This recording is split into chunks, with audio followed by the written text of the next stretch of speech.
In the fall of 1977, in the quiet woodlands near Brooksville, Florida, an ordinary man named Jonathan Reed reported an extraordinary event.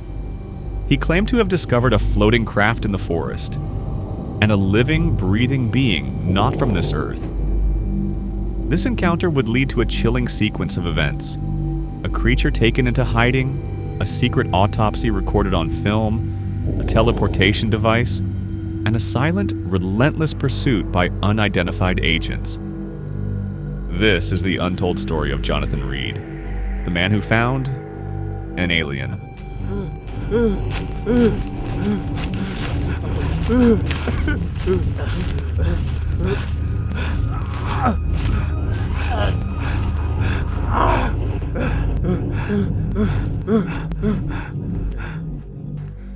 October 19th, 1977.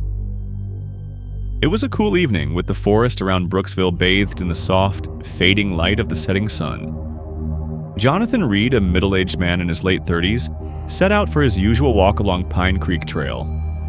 His faithful dog, Max, a large German Shepherd, accompanied him as it did on most evenings.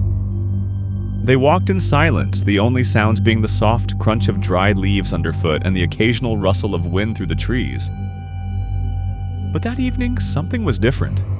As they ventured deeper into the woods, Jonathan noticed a strange disturbance in the air, an eerie stillness that seemed to hover over the path.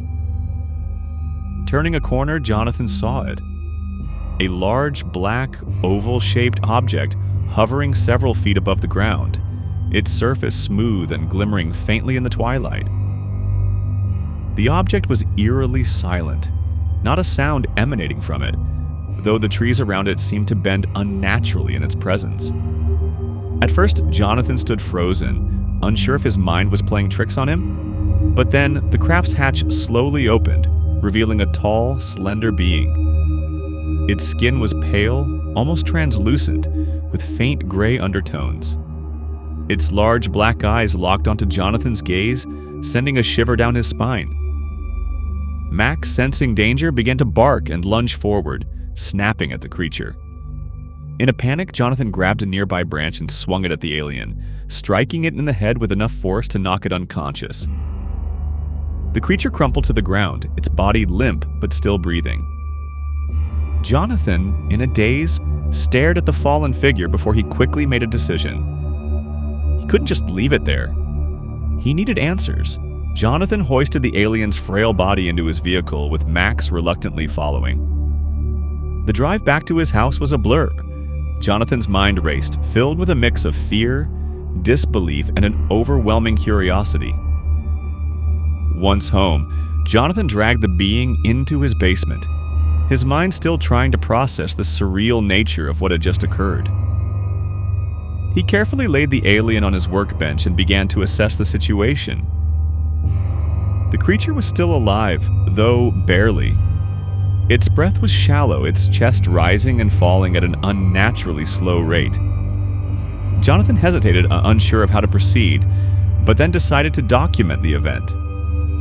He set up a camera, filming the creature's movements, or lack thereof, while he made careful notes.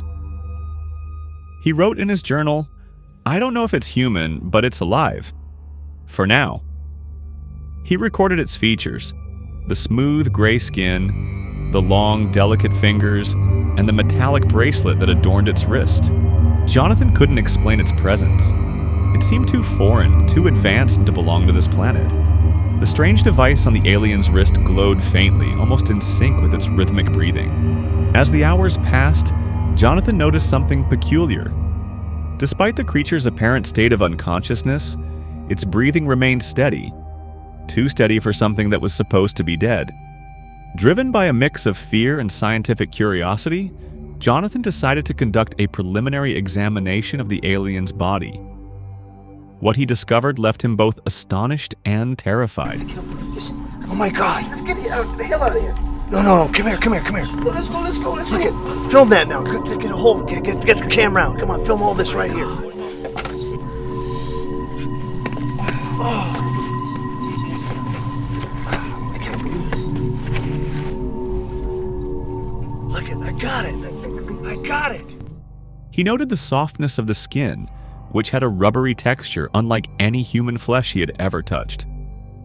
Beneath the surface, there was no muscle tissue or fat, only a series of thin, bone-like structures arranged in a spiral formation.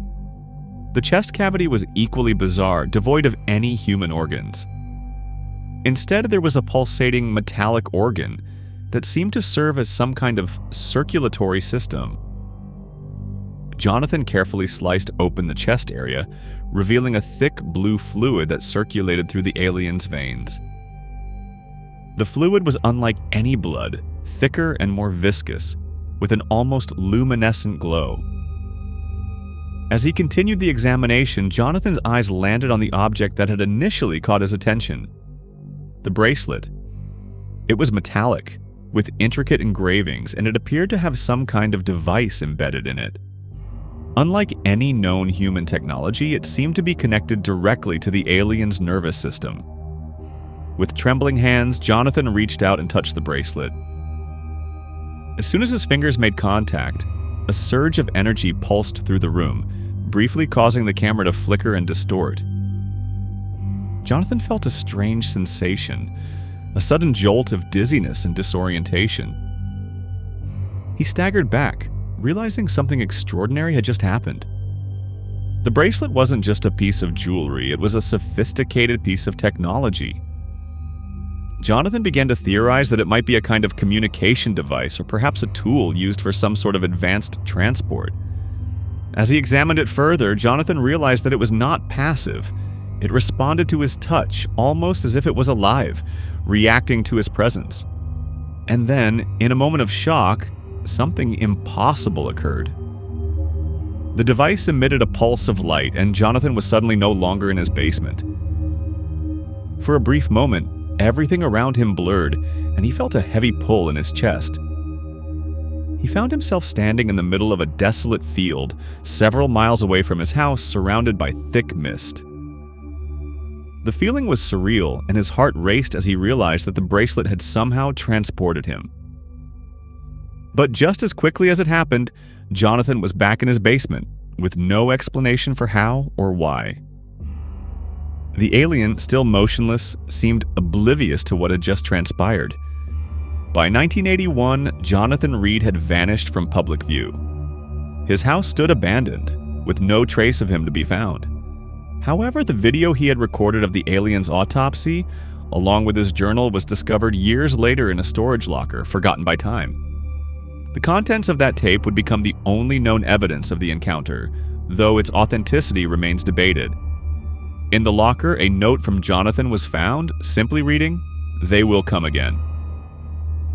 The search for Jonathan Reed continued, but he was never found. Some say he was taken, others claim he went into hiding. His dog Max was found wandering alone, miles from home, but Jonathan was never seen again. The case of Jonathan Reed remains one of the most perplexing and chilling encounters in UFO history. Despite the mounting evidence, no one can confirm what happened to him, or what he truly discovered. The question remains, did Jonathan Reed stumble upon the truth, or was it all a tragic misunderstanding? And what exactly did he uncover in that forest that night in 1977?